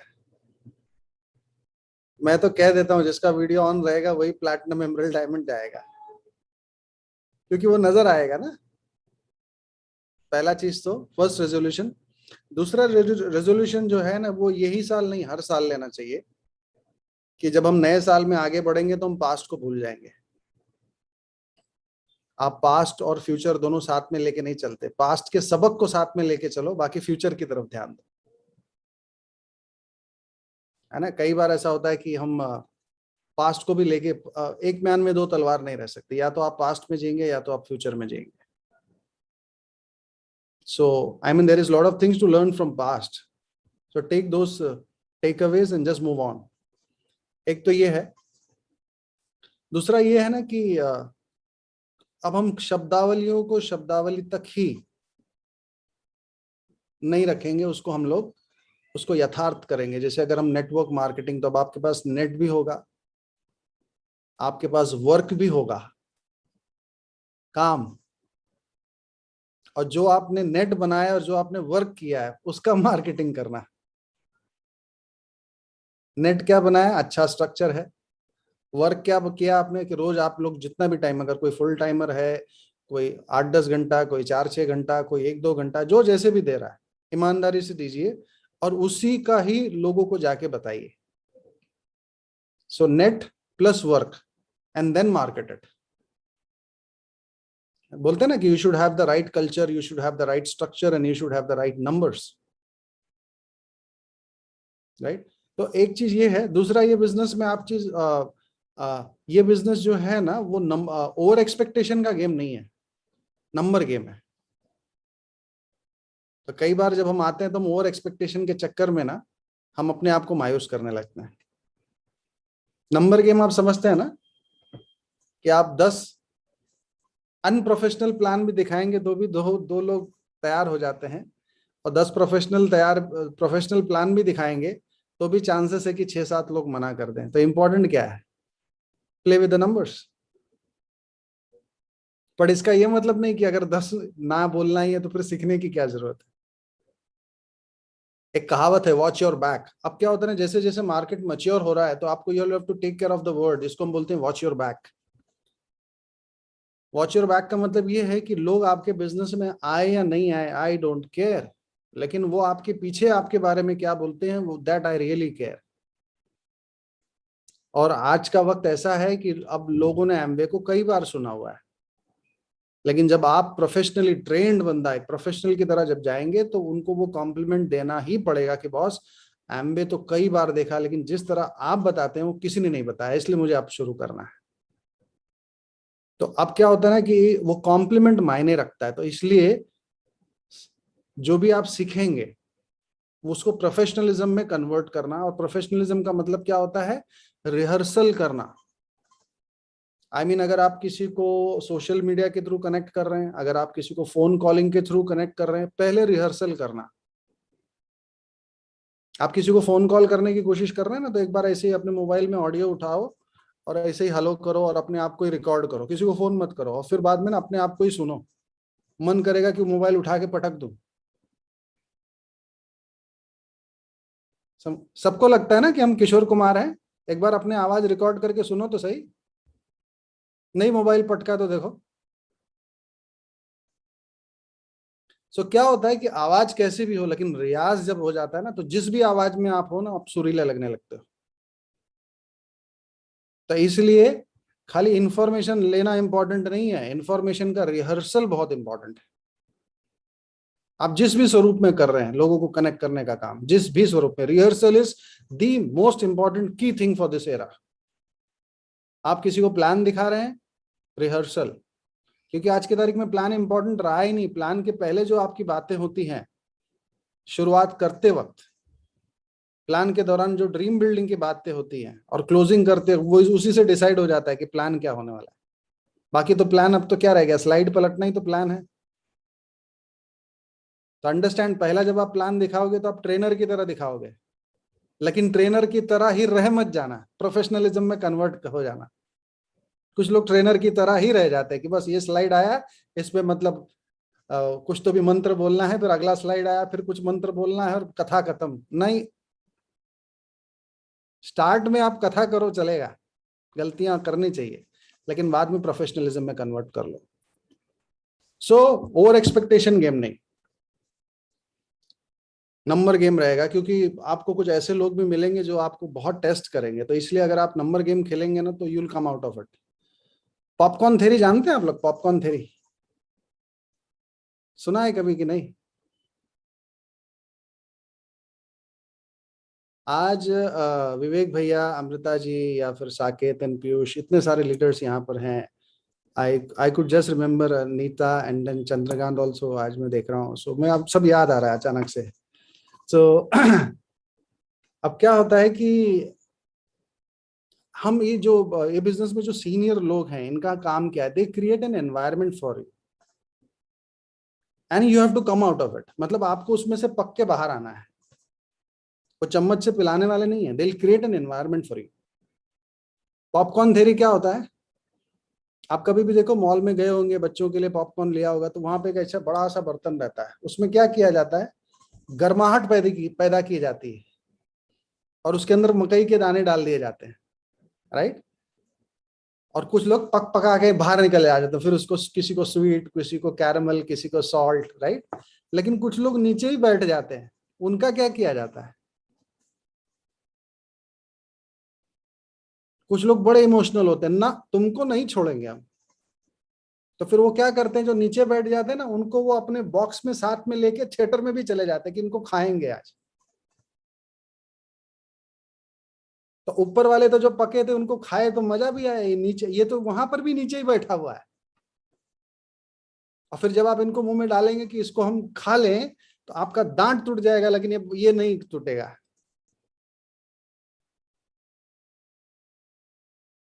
तो पॉपकॉर्न थ्योरी क्या है? यू क्रिएट एन एनवायरनमेंट, और जो ग्रो करना चाह रहा है उसको हेल्प करो, जो नहीं ग्रो करना चाह रहा है उसके साथ एक अच्छा रिलेशन बना के रखो, लेकिन उसको जबरदस्ती ग्रो मत करवाओ, आपकी जान निकल जाएगी। ए भाई, हर आदमी क्लास में फर्स्ट नहीं आता है बॉस। मैं फर्स्ट आने वाला नहीं था, मैं तो ढक्का प्लेट आदमी हूं बॉस। कोई सेल्फ स्टार्टर होता है, कोई ढक्का प्लेट होता है, मैं तो ढक्का प्लेट था। जब तक धक्का नहीं मारोगे चलूंगा, लेंगे जब चल पड़ूंगा तब रुकूंगा नहीं। तो कोई होगा जो पट पटा के पक करके आ जाएगा, आपने स्पॉन्सर किया, सिस्टम में आ गया, प्लैटिनम चला गया, आहा हा, सातों जन्म का पुण्य मिल गया, पर कोई नहीं होता है। सो अंडरस्टैंड, पॉपकॉर्न थ्योरी पे काम करेंगे आप। दूसरा क्या है ना, मिस्टेक्स करना रिपीट मत करना, मैंने फर्स्ट सेशन में भी बोला है। अगर आपको पता है कि कोई चीज करने से फायदा नहीं हो रहा है तो उस काम को बंद कर दो। उसको ये मत सोचो कि नहीं, थोड़ा सा एक बार और, एक बार नहीं। आप मिट्टी में गिर गए तो आप क्या करोगे? क्या करोगे मिट्टी में गिर गए तो? उठोगे, हाथ पैर झाड़ोगे, निकल जाओगे ना? कि नहीं, अब जब गिर गए तो थोड़ा सा और लोट लेते हैं, बड़ा आनंद आ रहा है, बाद में जब एक ही साथ झाड़ेंगे, ऐसा कुछ करेंगे क्या?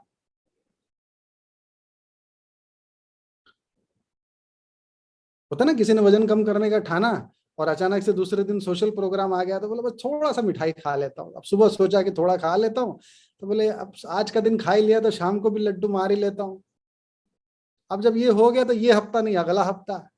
तो ये वो वाली हालत होती है कि एक बार मिट्टी में गिरे तब थोड़ा लोट ही लेते हैं, जब अब गिर ही गए तो डोंट डू दैट। आपको पता है कि ये करने से गलत है तो मत करो। आप ग्रो करना चाहते हैं ना, फास्ट ग्रो करना चाहते हैं ना, सबके सब। और ये जो कुछ मैं बता रहा हूँ ना, ये मेरे ऊपर भी लागू होता है उतना ही तेजी से। इनफैक्ट मुझे आप सबसे ज्यादा तेजी से लागू होता है। तो फर्स्ट थिंग इज ये। सेकेंडली क्या होता है ना कि ये बिजनेस में अगर सबसे पहली चीज, अगर आप कोई चीज कर सकते हो, जो मैंने आपको बताया, रिसेट एंड रिबूट करेंगे वो एक, डिजिटलाइजेशन करेंगे दो, और तीसरा सबसे इंपॉर्टेंट, कम्युनिकेशन लाइन बिछा दो। अपने अपलाइन के साथ कम्युनिकेट करना शुरू कर दो। कौन आपकी अपलाइन होगी? आपके यहाँ अपलाइन की परिभाषा किस लेवल पे, आप कौन से लेवल के अपलाइन से कम्युनिकेट किया जाता है, वो आप पहले चेक कर लो। उसके बारे में मैं ज्यादा नहीं बता सकता, क्योंकि आप डेफिनेशन आप लोग तय करेंगे। But check with your active growing upline, और जब मैं एक्टिव ग्रोइंग अपलाइन की बात करता हूं तो that makes a lot of difference. आपको कम्युनिकेशन में रहना, आप कुछ नहीं कर सकते ना तो कम्युनिकेशन में रहो। क्योंकि पता है क्या होता है कम्युनिकेशन में रहने का फायदा? कितने लोग पता है कि इंडिया का वो जो चंद्रयान था एक बार फेल हो गया है, लास्ट वाला? क्यों फेल हुआ? अभी मैं आपको बताऊंगा तो आप लोग बहुत हंसेंगे। 30 लाख किलोमीटर तक चंद्रयान बराबर सही दिशा में जा रहा था, अचानक फेल क्यों हो गया? आपको पता है इसरो में 8,000 साइंटिस्ट बैठे हुए हैं और वो बेचारा ऊपर से डेटा दे रहा था, और जरा भी गड़बड़ होता था तुरंत बोलते थे नहीं ऐसे जाओ, अब तुमको ये करना है वो करना है। 8,000 साइंटिस्ट गाइड कर रहे थे, लेकिन जैसे ही उसने डेटा देना बंद कर दिया तो 8,000 साइंटिस्ट बैठ के यहाँ पे क्या करेंगे?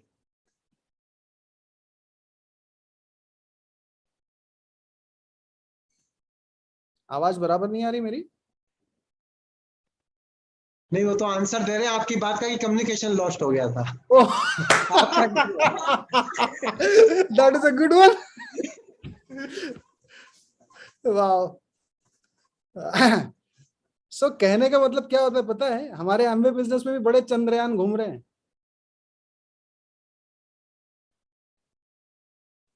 जो बोलते हैं ना हम भी कभी थे, ये वही लोग हैं। इनका इसरो से संपर्क छूट गया।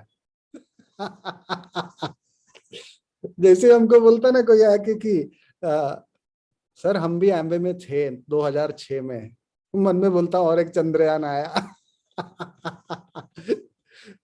सो अंडरस्टैंड वन थिंग, अगर आप ये बिजनेस में और कुछ भी नहीं कर सकते तो जो सबसे पहला काम शुरू करना है वो है अपनी communication line, fibre optic line बिछा दो।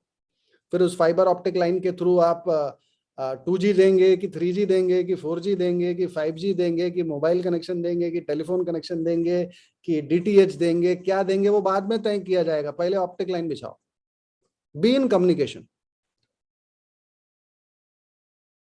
क्योंकि जब आप कम्युनिकेशन में रहेंगे तो आप फिर आपके साथ जितनी भी दिक्कतें आ रही हैं आप खुल के ट्रांसपेरेंटली बात करेंगे और फिर उसके सॉल्यूशन पे बात किया जाएगा और फिर आपका काम आगे बढ़ जाएगा। कुछ लोग बोलते हैं कि सर आप इतना बिजी हो तो मैं क्या बात करूं। कुछ लोग बोलते हैं कि सर काम इतना चल रहा है तो मैं क्या बात करूं। कुछ लोग बोलते हैं सर मैं कुछ कर ही नहीं रहा हूं तब क्या क्या बात करो। तो मैं बोलता हूं प्रभु तुम बात करते कब हो फिर?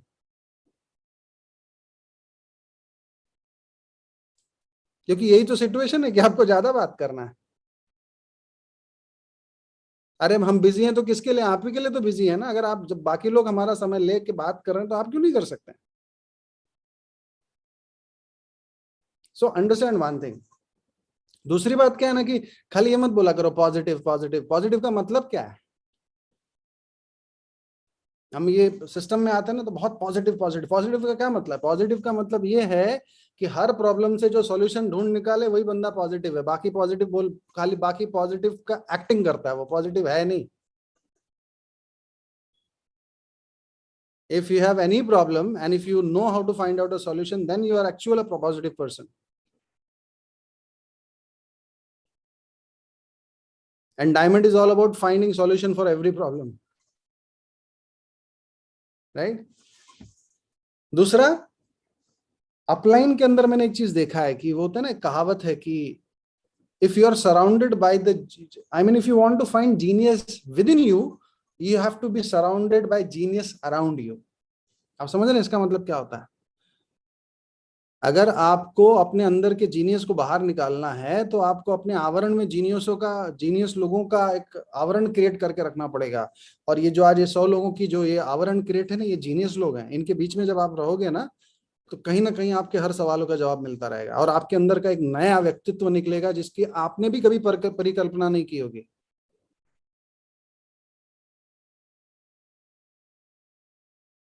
कई बार जब हम विवेक जी को, अमृता जी को, सबको देखते हैं, साकेत जी को, पीयूष जी को, सबको देखते हैं तो ऐसा लगता है अरे यार ये लोग तो क्या लकी हैं। प्लैटिनम को देखते हैं क्या लकी हैं, ये लोग चमत्कार करते हैं। अरे कोई चमत्कार नहीं करता है, खाली अपने अपलाइन के टच में बराबर है और अपलाइन उनको मार्गदर्शन कर रहा है कैसे निकलना है आगे। चमत्कार कोई नहीं करता। 2 साधु थे और दोनों एक दिन बोले कि चलो पानी के उस पार जाना। तो एक दोनों साधु ने आंख बंद किया और एक साधु धड़ धड़ धड़ धड़ पानी पे चला गया, दूसरा जैसे पानी में पैर डाला धड़ाम से गिर गया। बोले मंत्र तो दोनों पढ़े, तुम चले गए, मैं कैसे गिर गया? बोले अक्कल हर जगह मंत्र की जरूरत नहीं होती, पूछ लिया होता पानी में पत्थर किधर है। नहीं समझे? तो जब विवेक जी जब चलते हैं तो लोगों को लगता है डायमंड है, साकेत भाई चलते तो साकेत एंड पीयूष चलते हैं तो लगता है एमरल्ड है, वाह क्या लक है, क्या लाइफस्टाइल। अरे कुछ नहीं है, ये अपने अपलाइन के साथ में रह रहे के खाली पूछ लिए पानी में पत्थर किधर है और अभी वहीं पैर रखते हैं, दुनिया को लगता है चमत्कार हो रहा है। It's all about being in communication with your upline and finding the right answers, finding the stones in the water. और ये जवाब विवेक जी और अमृता जी या जितने भी यहाँ पे प्लैटिनम्स एंड एमरल्ड सबको नहीं देंगे और देना भी नहीं चाहिए। जो एलिजिबल होगा उसको मिलेगा जवाब, क्योंकि वो जवाब देने के पहले बहुत सारी चीजें ठीक करनी रहती, पता लगा वही नहीं ठीक है तो वो जवाब कहां से दूं, पहले ये तो ठीक कर लूं। और मैं आपको एक चीज बताऊं, इस समय दो ब्रांड्स की लड़ाई चल रही है। एक मैम को मैं सुन रहा था, उन्होंने शायद मेरे यूट्यूब के किसी उसमें सीरीज में सुना कि श्रवण जी ब्रांड वैल्यू के बारे में बहुत अच्छा बताते हैं। You need to understand that. पता है एक ब्रांड ये है और एक ब्रांड आपके सामने बैठा है, दो ब्रांड है, लेकिन और दोनों को को एग्जिस्ट करने की लड़ाई चल रही है। को एग्जिस्ट मतलब अपने आप को स्थापित करने की लड़ाई चल रही है।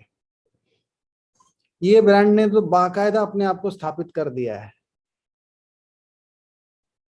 और अपने आप को स्थापित करने के लिए चाहे उसको 100 करोड़ लगाना पड़े, 200 लगाना पड़े, 1000 करोड़ लगाना पड़े, वो फिर लगाने के लिए तैयार बैठा है। दूसरे ब्रांड का क्या?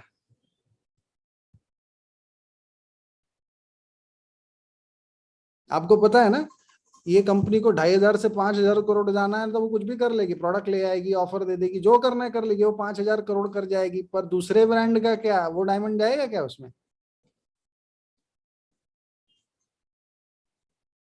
Two brands are dying to coexist, but one is already established, and that is Amway. आज के तारीख में आपने देखा होगा कि लोग Amway बिजनेस के बारे में शायद ऊपर नीचे कभी कभार बोलते हैं, क्योंकि हमारे में से कुछ डिस्ट्रीब्यूटर्स ने पहले में जाने अनजाने में गलतियां की हैं, जैसे हम लोगों ने किया है। लेकिन Amway प्रोडक्ट के बारे में मैं तो पिछले 21 साल में आज तक किसी के मुंह से नहीं सुना कि एकदम बकवास प्रोडक्ट है। सब बोलते हैं, ये भले कोई बोलते नहीं महंगे हैं, तो that is a compliment for me boss. जैसे ही कोई महंगे बोलता है तो मुझे अच्छा लगता है। मेरे से कोई बोलता है कि अभी बीच में पता नहीं 3-4 दिन पहले कोई बोला आपके प्रोडक्ट बहुत महंगे हैं, तो मैं बोला we are the apples of the industry boss. तो बोले what do you mean by that? मैं बोला आप जाके ओप्पो, वीवो, रेडमी, शाओमी आप लोग सब आपस में लड़ो, हम एप्पल होके अलग से बैठे हुए हैं। नहीं समझे आप लोग? जिसके पास जरा भी पैसे की हैसियत होती है ना, उसका सपने में एक ही रहता है कि मुझे एप्पल का मोबाइल लेना है। तो boss we are the apples of the industry, हमारा दर्जा ही अलग है। हम कभी भी नीचे आके ओप्पो, वीवो, मोटो, इसो, फोटो सबसे हमको नहीं लड़ना है, हमको नहीं साबित करना है boss. We are the apples of the industry. तो अंडरस्टैंड वन थिंग, एम्वे ने तो स्थापित कर दिया, आपको स्थापित करना अपने आप को। और आपका स्थापना कैसे होगा? आपके मुंह से क्या निकलता है, आपका रिलेशनशिप फैक्टर कैसा है, आपका वर्क एथिक्स कैसा है, आपका कम्युनिकेशन कैसा है, आपका स्ट्रक्चर कैसा है, आपका कल्चर कैसा है, आपका पर्सनल वॉल्यूम कितना कंसिस्टेंट है। इसी से तो आपका ब्रांड वैल्यू स्थापित होने वाला है ना। तो there are two brands who are coexisting, but one is established, second has to be established, and that is we. So एक चीज है। दूसरी बात, सीखना क्या है, कई बार लोग उसको बहुत बड़ा प्रोजेक्ट बना लेते हैं। मेरे को तो नहीं समझ में आता है, जो बंदा ना 8वीं फेल होता है ना, वो भी 2-3 हजार क्वेश्चन याद कर चुका है। जो 10वीं निकल चुका है वो 4-5 हजार, जो 12वीं निकल चुका है वो 6-7 हजार, जो ग्रेजुएट कर चुका है वो 15 हजार, जो पोस्ट ग्रेजुएशन कर चुका है वो 20 हजार, जो पीएचडी कर चुका है 30 हजार क्वेश्चन आंसर याद कर चुका है। 50 क्वेश्चन आंसर नहीं याद होते हैं।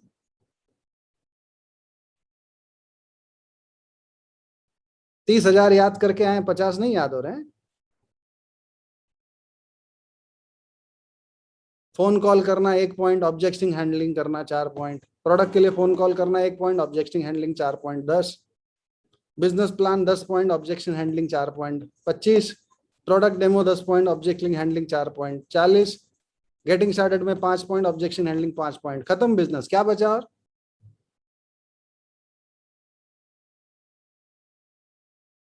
30 हजार क्वेश्चन आंसर्स करके आया हुआ है पीएचडी वाला आदमी, बोलता है एमबीए बड़ा टफ है। हमारे वायदे में भगवान की विशेष कृपा है, हमारे टीम में आज की तारीख में बड़े पीएचडी साइंटिस्ट ज्वाइन कर रहे हैं और यही लाइन से ज्वाइन कर रहे हैं। 30,000 करके आया, 50 नहीं होगा क्या तुमसे?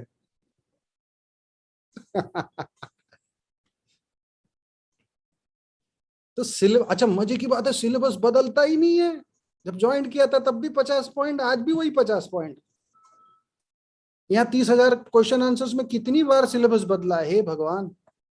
मेरे बच्चे पढ़ते हैं तो मेरे को डर लगता है, हाई मैं भी यही सब पढ़ा हूं। ये तो कितना सिंपल बिजनेस कर रहा हूँ। लोग जब भी कोई पूछता है तो पता लगता है ये 50 में से ही कुछ पूछने वाला है, अब टेंशन ही नहीं रहता है। 6% गया तब भी यही 50 में से क्वेश्चन आंसर गया, 9 पे गया, 12 पे गया, सिल्वर गोल्ड प्लैटिनम एमरल्ड सब। डायमंड जाऊंगा तब भी 50 में से आने वाला है, क्राउन जाऊंगा तब भी 50 में से आने वाला है। 51वां आता ही नहीं यार, क्या टफ है फिर ये बिजनेस में।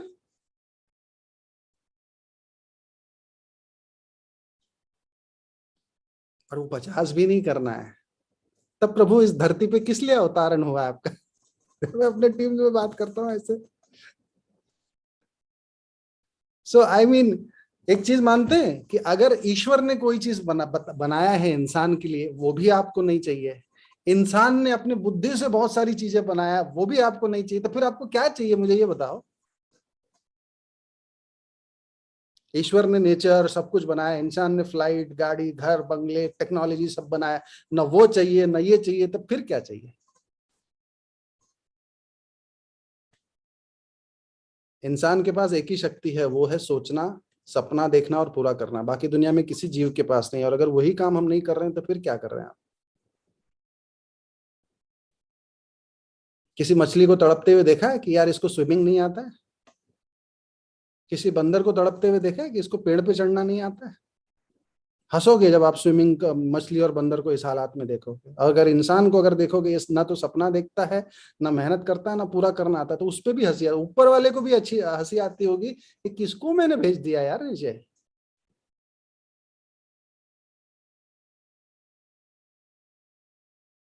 सो 2 ब्रांड वाली स्टोरी याद रखना, 50 क्वेश्चन वाली स्टोरी याद रखना, राइट।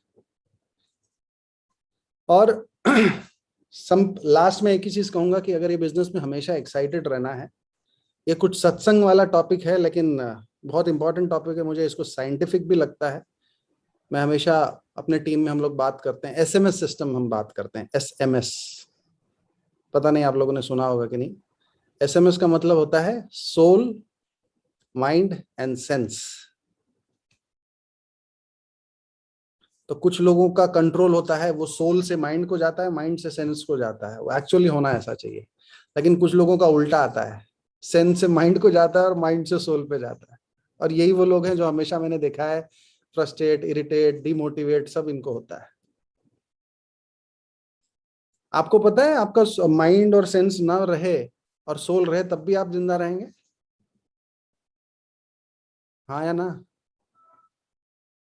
और अगर सोल ना रहे तब कितना भी ब्रिलियंट माइंड हो तो आपके शरीर में राजा कौन है? सोल। और सोल को इस धरती पे क्यों भेजा गया है? अपना भी उपकार करो और दूसरों का भी परोपकार करो। तो कल को अगर कोई सिचुएशन घटता है आपके साथ और आपके पास वो फीलिंग्स आने लगती हैं, और फिर वो जाके आप अपने माइंड को बोलते हो और फिर वो माइंड जाके अपने सोल पे ही हावी हो जाता है और सोल भी बेचारा सरेंडर कर देता, हाँ माई बाप मैं इसी लायक हूँ। अरे सोल को तड़ाक से जवाब देना चाहिए कि बॉस मैं राजा हूं, मैं नहीं हार मानता, तुम अपना डेटा क्लीन करो, हम जीतने के लिए आए हैं और जीत के दिखाएंगे। तो मैंने देखा है जब जब किसी का ना वो डिमोटिवेशन ये सब, तो एसएमएस सिस्टम बिगड़ा हुआ रहता है उनका। मैं बोलता हूँ एसएमएस सिस्टम ठीक कर दो, सब सही हो जाएगा। लाइन उल्टी जा रही है, नीचे से ऊपर आ रही है, ऊपर से नीचे जाने दो। आई मीन क्या बिजनेस भगवान ने दिया है यार।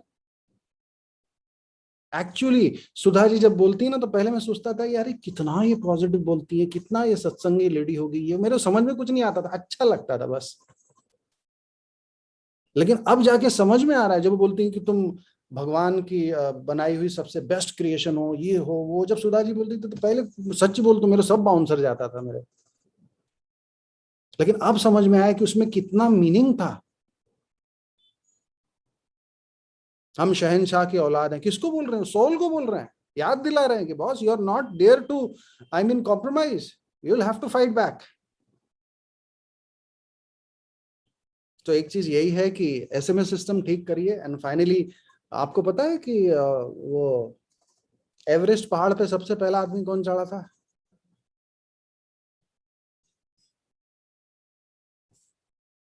नेपाल से एक व्यक्ति था, उसका शेरपा कुछ नाम है, सिंह नाम, देखो एकदम स्लिप कर गया मुझसे। उसका स्टोरी बता के मैं खत्म कर देता हूँ। एग्जैक्ट 2 मिनट बचते हैं मेरे पास, 9:35 का टाइम दिया गया था, राइट। वो तेनसिंग, जो वो व्यक्ति 1934 से लेके 1936 से लेके 1954 तक सब लोगों को पहुंचाने गया था, लेकिन खुद लौट आता था, नहीं चढ़ ही नहीं पाता था, सबका सामान लेके जाता था। And then he became the first. फिर एक दिन उसने डिसीजन लिया, और फिर जो भी स्टोरी बनी, और वो गया एवरेस्ट पे चढ़ के आया। और फिर जब वो लौट के आया तो उससे लोगों ने इंटरव्यू लेना चालू किया कि 18 साल, आखिर 18 साल तक आपने अपने आप को मोटिवेट कैसे रखा? क्या चलता था कि जब जब आप हार के आते थे तो आपके दिमाग में क्या चलता था उस वक्त? उसने इतनी बड़ी लाइन बोली कि जब जब वो बोलता, आज भी जब मैं किसी के साथ शेयर करता हूँ तो सबसे ज्यादा मेरे रोंगटे खड़े होते हैं। उसने कहा कि हर बार जब मैं ऊपर देख के एक ही चीज बोलता था कि बॉस, तू तो पहाड़ है, तेरे को जितना बढ़ना था तू बढ़ चुका, अब तू जिंदगी में नहीं बढ़ने वाला। मैं इंसान हूं, मैं रोज सीख रहा हूँ, रोज प्रैक्टिस कर रहा हूँ, मैं रोज बढ़ रहा हूँ, और एक दिन तुम्हारे सर पे आके पैर रख के खड़ा होऊंगा मैं। तो इसी तरह से ना, आप अपने चैलेंजेस और प्रॉब्लम को इसी नजर से देखिए कि तुमको जितना बढ़ना था तुम बढ़ चुके, अब मेरा रोज प्रैक्टिस हो रहा है, मेरा सेल्फ इमेज बढ़ रहा है, मैं पॉजिटिव हो रहा हूँ, मैं अपलाइन कम्युनिकेशन में हूँ, मैं रोज मेहनत कर रहा हूँ, मैं अपने स्किल्स को शार्प कर रहा हूँ, और एक दिन तुम्हारे सर पे चढ़ के नाचूंगा। चैलेंज यानी चैलेंज कुछ नहीं रहेगा, रहेगा तो सिर्फ एक ही, वो है क्राउन एम्बेसडरशिप, और वो आपका रहेगा। और लास्ट में जाते जाते एक बुरा न्यूज देते जाता हूँ, है तो पॉजिटिव लेकिन बुरा देते जाता हूँ। जल्दी जल्दी अब डायमंड जाओ, क्योंकि अब भैया तो समय से चले गए और खूब उनका रिकग्निशन हुआ, लेकिन अब डायमंड का कोई वैल्यू नहीं रहा।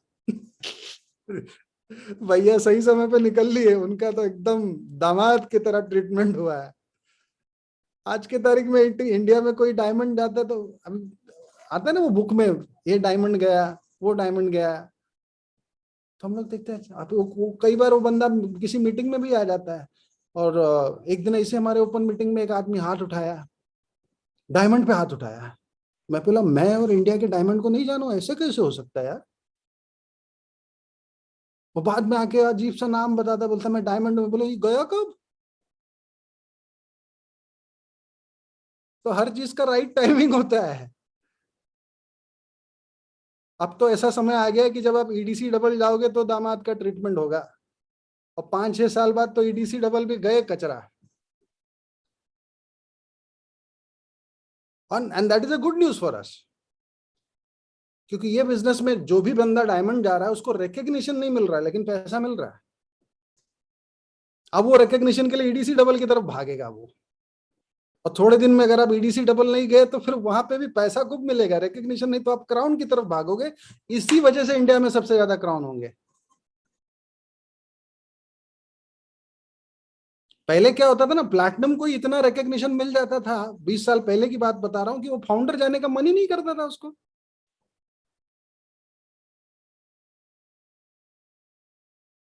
मुझे दो 9:37 हो गया, दो चीजें याद आता है, हंसते हंसते मैं बोल के एक खत्म सेकंड कर। मैं ये है रिक्वेस्ट करना चाहता हूँ कि बिल्कुल भी टाइम का कोई चैलेंज नहीं है, क्योंकि इतना ज्यादा मजा आ रहा है। मतलब आप अपना एक्सपीरियंस थोड़ा बताओ, क्योंकि ऐसा माहौल कभी कभी बनता नहीं है। और अगर आपको 10-15 मिनट थोड़ा सेक्रीफाइस भी करना पड़े हमारे लिए, तो प्लीज आई वुड इंसिस्ट कि आप करो सेक्रीफाइस, क्योंकि अभी बहुत सुनने का मन है अभी, है ना। अभी तो थोड़ा माहौल बनने लगा है, फिर अपन टाइम देखने लग जाए तो वो अच्छा नहीं होता है ना। नहीं नहीं भैया, कई बार होता है ना कि जितना समय आप दोगे, अगर नहीं उससे नहीं, इतना समय तो आपको फुल दिया हुआ है, वो तो आपके हिसाब से है कि आपके देखने के लिए। हम तो अपनी जूम मीटिंग्स के अंदर, मैं तो ये मानता हूँ कि टाइम को कभी कंट्रोल भी नहीं करना चाहते, क्योंकि हमने किसी को पकड़ के नहीं बिठाया हुआ होता है ना। राइट। किसी को नहीं अच्छा लग रहा होता तो वो जा सकता होता है, है ना। तो यहाँ पर तो सिर्फ आपके टाइम की वैल्यू है, हम सब तो एकदम रात भर भी आप बताओगे तो सुनने के लिए तैयार रहेंगे। भगवान अगली बार कभी नहीं बुलाएंगे, बोले इतना रात भर में। नहीं नहीं, एकदम रात भर तैयार है, आप तो बताते रहो बस, बहुत अच्छा लग रहा है सबको। नहीं 2-5 मिनट खाली फटाफट बता देता हूँ। और नहीं नहीं, बिल्कुल बिल्कुल, टेक योर टाइम, मतलब बिल्कुल यहाँ हमारी तरफ से कुछ भी वाली बात। मैं एक्चुअली इसीलिए ये टॉपिक को मैं किया कि सही समय जल्दी ग्रो करना और सही समय पे इसलिए जरूरी हो रहा है कि बिकॉज रिकग्निशन अब कम हो रहा है, पैसा ज्यादा हो रहा है, and that is healthy for Indian market. क्योंकि जब लोगों को रिकग्निशन नहीं मिलेगा तो रिकग्निशन के लिए आगे बढ़ जाएंगे, एंड दैट इज गुड। भैया जब सही समय पे गए उन्होंने सबको होप दिया कि यस राजस्थान में डायमंड्स हो सकते हैं, and he has wonderfully done his job. जब जब लोगों का होप टूटा तो आप में से ही कोई डायमंड खड़ा होकर उसने लोगों का होप रेस किया कि देखो देखो मैं फिर हो गया, मैं फिर हो गया। He has wonderfully done it. So और ये मैं इसलिए मैं आपको बताता हूँ क्योंकि आप में से काफी लोगों ने, भैया ने तो जरूर तजुर्बा किया होगा, लेकिन बाकी भी अगर कुछ फाउंडर प्लैटिनम्स या सफायर्स या एमरल्ड जो अगर इंटरनेशनल ट्रिप्स वगैरह किए हों, उन्होंने भी इस बात का तजुर्बा किया होगा। मैं आपको 2 एक्सपीरियंस देता हूँ क्योंकि इंडिया में ये होने वाला है, अब मान के चलिए। पहला तजुर्बा मैं आपको देता हूँ कि मैं 2 मैसेज देना चाहूंगा। एक तो एक्साइटेड हमेशा रहना चाहिए, खुश। तो एक्साइटेड रहने के लिए एसएमएस सिस्टम ठीक करना पड़ता है। और मैं आपको एक चीज बताता हूँ, जो एक बार मैं पता नहीं सिंगापुर गया था कि मलेशिया या कौन सी कंट्री में, साउथ एशिया में था, एमवे के थ्रू ही गया था। और हमारी तब बहुत हम एक्साइटेड हुआ करते थे कि एमवे के एडीसी में जाएंगे, क्योंकि हमने सुना वहां पे ये प्रोडक्ट भी है, वो प्रोडक्ट भी है। तो हम लोग बस भागे भागे एडीसी पहुंच गए। और उस वक्त में शायद फाउंडर प्लैटिनम था, लेकिन रुबाब तो क्राउन एम्बेसडर से कम नहीं था ना। और गए एडीसी में, एकदम टाइट हो गया, I am founder A platinum form India. एक सिंपल सा कपल, हाँ, 3/4 में और स्लीपर में, अपने बच्चे के साथ और वाइफ के साथ। तो हम लोग बोले चलो इससे बात करते हुआ तो थोड़ा सा प्रोस्पेक्टिंग भी कर लेंगे, ये वो कुछ तो दिमाग में तो बड़ा फितूर रहता है। तो वो बेचारा सब शांति से सुना। फिर बाद में एकदम एशिया वाले लोग होते ना ऐसा सर झुका के, आई एम शीशिंग पता नहीं क्या, तभी बोला and I am double diamond. मैं बोला मैं वही धस नहीं गया, मैं फाउंडर प्लैटिनम होके इतना अकड़ रहा था, इतना अकड़ रहा था, वो डबल डायमंड जैसे कुछ है ही नहीं यार। मैं बोला सत्यानाश, हे भगवान। और अब वही चीज मैं इंडिया में अब देख रहा हूँ। I mean your diamond, okay very good, keep it up. I mean diamond यार। तो it is a bad news but it is a good news. मुझे याद है पूना में वो आए थे लियोनार्ड किम, क्राउन एम्बेसडर्स। और हम लोग ना इतना डायरी पेन लेके गए, आज तो ये बंदा पूरा राज खोल के रखेगा, खूब नोट्स बनाएंगे, ये करेंगे वो करेंगे। आपको क्या लगता है वो आधा घंटा करके भाई साहब क्या किए होंगे आधा घंटा वहां आके? हम सोचे वो सूट बूट में आएंगे, हम तो सूट बूट में गए, वो भाई साहब ट्रैक में आए, वो स्पोर्ट्स ट्रैक में आए। और आधा घंटा हम लोग को एक्सरसाइज करवा रहे थे, बोलते हंसो जोर से, हा हा हा हा हा। मैं बोला सत्यानाश, यही में नोट्स बनाने आया था मैं। अच्छा, उनके साथ 2 छोटी छोटी, एक लड़की थी और एक एकदम यंग बच्चा।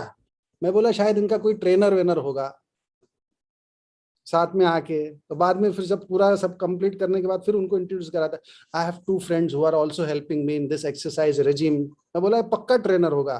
फिर वो लोग भी सर झुका के, I am a triple diamond, I am a double diamond. मैं बोला अभी कहाँ जाके जहर खा के मर जाऊं।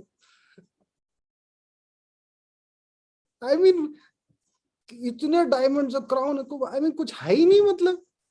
And India is moving towards that. India is मतलब वहां पे ट्रिपल डायमंड उसको कुछ फर्क ही नहीं पड़ता है। बहुत इतने सारे होंगे ना, लियोनार्ड किम के नीचे तो कितना बाप रे क्राउन कितने हैं, डबल ट्रिपल। तो I mean that is really very good for India कि अब लोग एक्चुअल में काम करना शुरू कर दिए हैं। अब लोग एक्चुअल में पैसा बनाना शुरू कर दिए और वो दिख रहा है। आपको पता है इस ये साल डायरेक्ट सेलिंग इंडस्ट्री 28% से ग्रो की है। बाकी जहां पे कोविड में सारे बिजनेसेस -20 दिखा रही हैं, प्लस में हार्डली 3 या 4% चल रही है, डायरेक्ट सेलिंग 28%।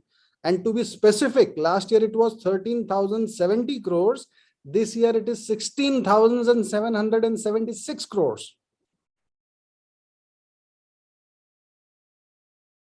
जो हम बोलते हैं ना कि 2025 में 65,000 करोड़ हो जाएगा, ये उसी का लक्षण है, सिम्टम है। तो यही चीज है कि एक्साइटेड खूब रहो, खूब काम करना है और खूब भरोसा रखो यार, खूब भरोसा रखो। एक बार एक ना तूफान आया और राजा रानी समुद्र में बड़े अपने शाही नाव में चल रहे थे और वो राजा रानी एक दूसरे से बहुत प्यार करते थे। और राजा एकदम ऐसे नाव के एकदम फ्रंट पे ऐसे खड़ा था और रानी भी उसके साथ खड़ी थी और एकदम जोर से तूफान ऐसा लगा है कि आज डूबे मर जाएंगे। इमीडिएटली रानी बोलती अब क्या होगा, अब तो हमारी जिंदगी खत्म। राजा ने निकाला तलवार और रानी के गले पे लगा दिया। रानी बड़ी जोर से हंस पड़ी, बोले तुम तो मेरे ऊपर इतनी जान छिड़कते हो, तुम मेरे को क्या मारोगे, तुम तो कभी मार ही नहीं पाओगे मेरे को, तुम तो मेरे से इतना प्यार करते हो। तो राजा ने बोला अगर ये बात तुम मेरे लिए समझ सकती हो तो ईश्वर के लिए कब समझोगी। आप लोग समझे कि नहीं कि अगर ईश्वर ने आपको इस बिजनेस में लाया है तो वो कैसे आपको सफल होने से रोकेगा। वो तूफान आ रहा है लेकिन तूफान चला जाएगा, आप क्राउन जाओगे। आपके घर में कोई छोटा सा बेचारा मजदूर आता है और उसने 200 रुपए का काम किया, जब आप 150 देने लगते हो तो बोलता है कि साहब एक काम करो, मेरा 200 मेहनताना होता है। और आप बोले नहीं नहीं 150 ही होता है, फिर बोले नहीं साहब आप ये भी रख लो, जाने दो मैं जाता हूँ। आपका दिल कचोट उठता है, नहीं यार उसने काम किया, छोड़ो ना, दे दो। देते हो कि नहीं आप मजदूरी। तो जब आप मेहनत कर रहे हो तो ऊपर वाला आपको आपकी मजदूरी नहीं देगा। आप खाली अपना काम करिए, आपकी मजदूरी तैयार है। और सही सबका अपना समय होता है साहब। किसी सीडी में मैंने सुना है कि you do what ever you do but you'll go diamond और क्राउन इन गॉड्स टाइम। तो आपका वक्त मुकर्रर हो चुका है कि बस खाली अपने हिस्से का भोग देते चले जाओ। और सबसे बढ़िया एग्जाम्पल वही होता है, एक महिला का होता है। मैंने हमेशा देखा है कि फ्यूचर की तरफ ध्यान रखो और अभी का दर्द सहते जाओ।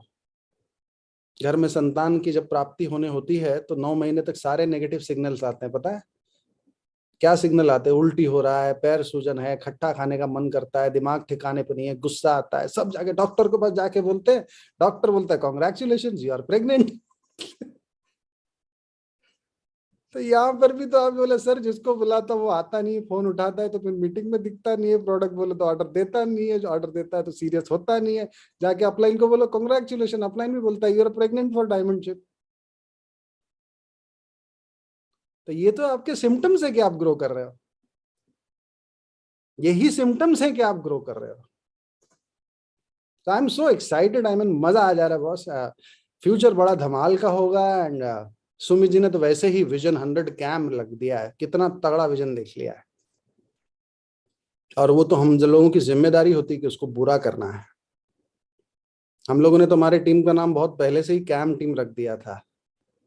हम तो सुमित जी को कभी कभी बोलते भी सर सुमित जी विजन आपने रख दिया, आगे का नाम मैंने रख लिया है पहले से ही। बट ठीक है, जोक सपाट, लेकिन याद रखिए यहीं पर आप लोगों में बैठा हुआ कोई व्यक्ति अचानक से एक दिन सर उठाएगा और क्राउन चला जाएगा, जिसके ऊपर लोग सोचते हैं ये क्या करेगा। So you can never, that's the reason it's a marathon game. Just get excited guys, और बहुत मजा आने वाला है। अपने ऊपर भरोसा रखिए। And I am so thankful कि भैया ने मुझे आज समय दिया आप लोगों से बात करने के लिए। एंड विवेक एवं Namrata ji, one of our dear friends, and we look up to them. I mean जिस तरह से आज इतना बढ़िया प्रोफाइल गवर्नमेंट में होते हुए भी ये बिजनेस को देते हुए हम लोग काफ़ी लोगों को एग्जाम्पल देते हैं। दिन साकेत, दिन पीयूष, जिस तरह से आईटी बैकग्राउंड से हैं, और काफ़ी लोगों को जिनको आज मैंने काफ़ी दिनों बाद देखा, पहचाना। So all are my dear friends and definitely हम मिलते रहेंगे, बात करते रहेंगे। एंड थैंक्स वंस अगेन कि आप लोगों ने जब मुझे इतना देर तक सहा। मैंने पता नहीं क्या बोला, जो मन में आया बोलता चला गया। ऊपर वाले को सौंप दिया था कि जो मुंह से निकलवाना है निकलवा लो। मैं कुछ प्रिपरेशन करके आता नहीं वैसे। Thank you so much, God bless and love you. Thank you so much Shravan भैया, बहुत ही मजा आया सुन के। और आपके बहुत सारे एग्जांपल्स और स्टोरीज से हमने काफी रिलेट किया, और शायद ग्रुप के सारे लोगों ने रिलेट किया है बहुत ज्यादा इस बात से। और इतने ज्यादा नीचे से देखें तो आप देख रहे होंगे कि जो कमेंट्स आ रहे लोगों के, जो कॉम्प्लीमेंट्स आ रहे हैं बेसिकली, और बहुत खुश हैं। और ये वाकई में एक बीबीएस की फीलिंग दी मुझे कि हमने एक बीबीएस अटेंड किया, जैसा उसमें हम एंजॉय करते थे, हंसी मजाक भी होता था और बैठ के सीरियसली सुनते भी थे। इतना शानदार रहा कि मैं इमेजिन कर रही थी बस एक पूनम की थोड़ी कमी रही कि पूनम नहीं है, पर ये अच्छी बात होती है इस बिजनेस की। खूबी मुझे हमेशा यही लगती है कि एक व्यक्ति, एक पार्टनर जो है वो एक रोल निभा रहा होता है और दूसरा रोल निभा के अपनी जिम्मेदारियां पूरी करते हुए बिजनेस को बढ़ाता है। ये बहुत अच्छी चीज मुझे हमेशा लगती है और यही इस बिजनेस की खूबसूरती है कि दो मिलके एक साथ चलते हैं और हस्बैंड वाइफ का रोल बहुत बराबर है। क्योंकि मेरी हमेशा ये चीज रहती है, जैसे आपका जॉब होगा तो पूनम उसमें कोई रोल नहीं कर सकती, जैसे विवेक का कोई जॉब है उसमें मैं कोई रोल नहीं कर सकती, पर ये बिजनेस ऐसा है कि अगर मैं नहीं हूं तो मेरा रोल ये कर पाते हैं और ये नहीं है तो इनका रोल मैं कर पाती हूँ।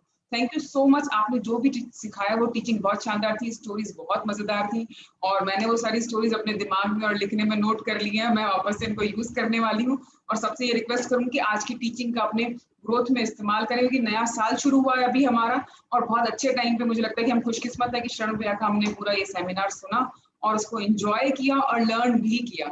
और अगले साल जब हम ये सेशन साल खत्म करें तो लोग ये दें कि हमने शरण भैया से सीखा था, उसके कारण हमारी पेन चेंज हुई है और हम उनको बहुत सारी दुआएं भी देते हैं ताकि शरण भैया अगले साल हमें डायमंड के रूप में मिले। Thank you so much. Thank you ji, thank you so much.